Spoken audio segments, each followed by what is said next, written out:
इसी तरह से आपको पत्र लेखन में पत्र लेखन कैसा होना चाहिए। पत्र के दो प्रकार होते हैं, औपचारिक पत्र और दूसरा होता है अनौपचारिक पत्र।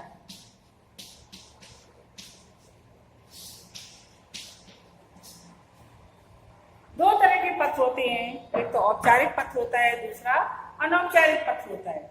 औपचारिक पत्र और अनौपचारिक पत्र क्या होता है ये हम आपको बता दें। पत्र हम क्यों लिखते हैं? पत्र लेखन भी एक कला है। इसके निरंतर अभ्यास अपने परिवार वालों, मित्रों, संबंधियों आदि से विचारों का आदान प्रदान कर सकते हैं। पत्र लिखते समय हमें निम्नलिखित बातों का ध्यान रखना चाहिए। जैसे संवाद में था, इसी तरह से पत्र भी लिखने चाहिए।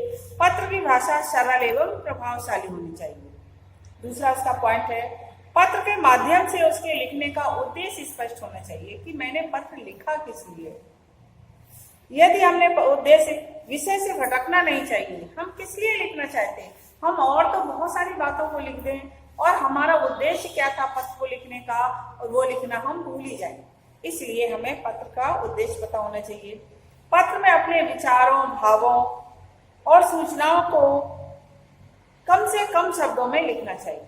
बहुत विस्तार में पत्र लिखा नहीं जाता है, लेकिन बहुत संक्षेप में भी नहीं लिखना चाहिए।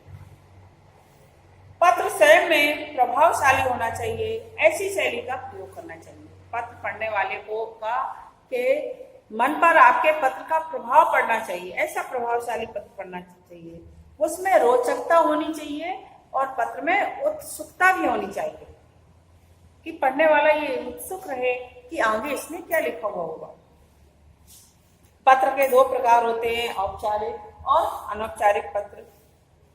औपचारिक पत्र कौन कौन से होते हैं? ये पत्र उन व्यक्तियों के लिखे जाते हैं जिनके साथ हमारे व्यक्तिगत संबंध नहीं होते हैं, जैसे कार्यालयी पत्र, प्रार्थना पत्र या व्यवसायिक पत्र। इस तरह के पत्र होते हैं जो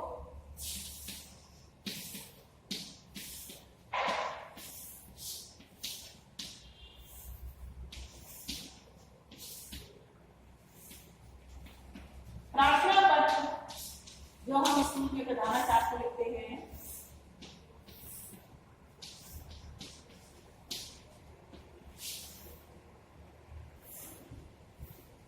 जो हम अपने स्कूल के प्रधानाचार्य को लिखते हैं वो प्रार्थना पत्र होता है।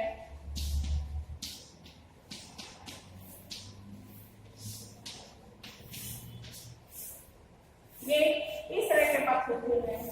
और अनौपचारिक पत्र कौन से होते हैं?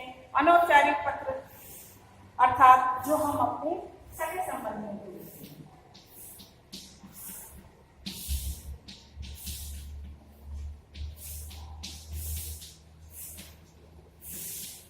जिन पत्रों को हम अपने सगे संबंधियों को लिखते हैं वो अनौपचारिक पत्र होते हैं। औपचारिक पत्र में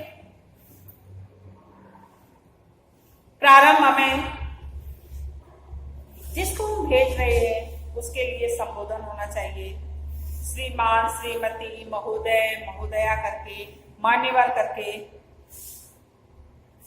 प्राप्त जिसको पत्र हम लिख रहे हैं उसका क्या संबंध है, किसको हम लिख रहे हैं, जैसे डाकपाल महोदय, स्वास्थ्य अधिकारी, संपादक, प्रधानाचार्य, प्रबंधक, जिसको भी हम पत्र लिख रहे हैं उसका संबोधन होना चाहिए। समापन, जब हम समापन करेंगे तो हम अपने स्कूल के प्रधानाचार्य को तो सिर्फ लिखेंगे आपका आज्ञाकारी शिष्य, और सभी के लिए हम विनीत, प्रार्थी, भवदीय, उत्तराकांक्षी, इस तरह के शब्दों का प्रयोग करेंगे औपचारिक पत्रों में।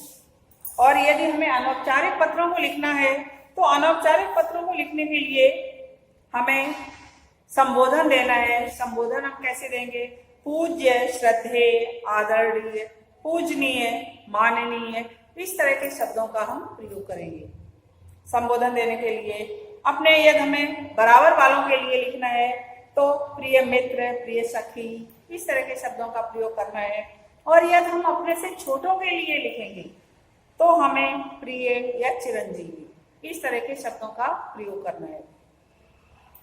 संबंध यदि हमें अपने माता पिता को लिखना है, दादा दादी को लिखना है, अपने बड़े भाई बहन को लिखना है या अपने गुरुजनों को पत्र लिखना है तो हम पूज्य, श्रद्धेय, आदरणीय, पूजनीय और माननीय शब्दों का प्रयोग करेंगे और उनका अभिवादन भी करेंगे। औपचारिक पत्रों में अभिवादन नहीं किया जाता है पर अनौपचारिक पत्रों में अभिवादन किया जाता है।